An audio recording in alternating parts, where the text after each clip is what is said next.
So now we are going to look at layers of eyelid. There are different layers of eyelid which are making the anterior covering of eye. Eyelid has also protective role of the eye and it prevents dryness of conjunctiva.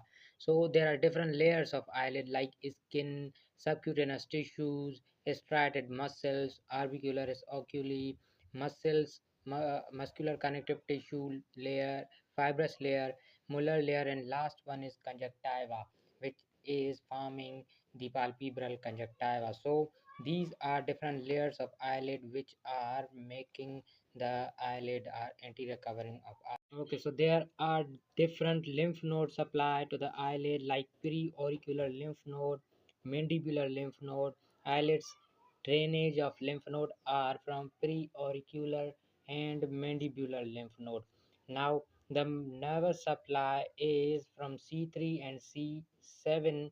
C3 supplies molar muscle and C7 supplies orbicularis oculi. So this is nervous supply of eyelid. While arterial supply to the eyelid is from ophthalmic artery and lacrimal artery. These both arteries are supplying the eyelid. So in this way, different muscles are making eyelid. It has lymph node drainage from preauricular and mandibular lymph node having nerve supply from C3 and C7, and then arterial supplies from ophthalmic and lacrimal artery. We will be looking at the pathological conditions of eyelid like chalazion and hydrolium. So hydrolium is of two types. One is external hydrolium, another is internal hydrolium. External hydrolium and internal hydrolium are different based on their etiology and types. It is caused by Strep aureus and gland of Z's and moles are involved in hydrolium. It is acute inflammation of glands of Z's and mole having painful condition, tenderness will be there, and redness along with swelling will be there. Means acute inflammation signs will be there in hydrolium.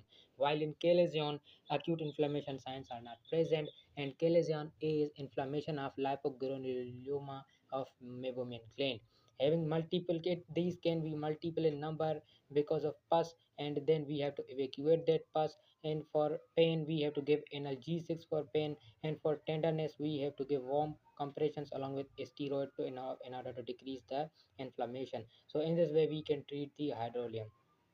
Other pathological conditions of eyelid are chalazion. It is lipogranuloma of meibomian gland, and it is involved in only meibomian glands with painless mass in upper eyelid most commonly.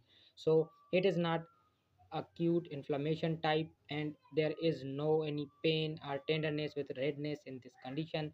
Chalazion can become cyst or calcification can happen, and it can cause infection. So how can we treat or manage chalazion? We can give warm compressions with topical steroid eye drops, and topical antibiotics drops can also be given in chalazion. So even we can give oral corticosteroids or corticosteroid through IV injections. So in this way we can manage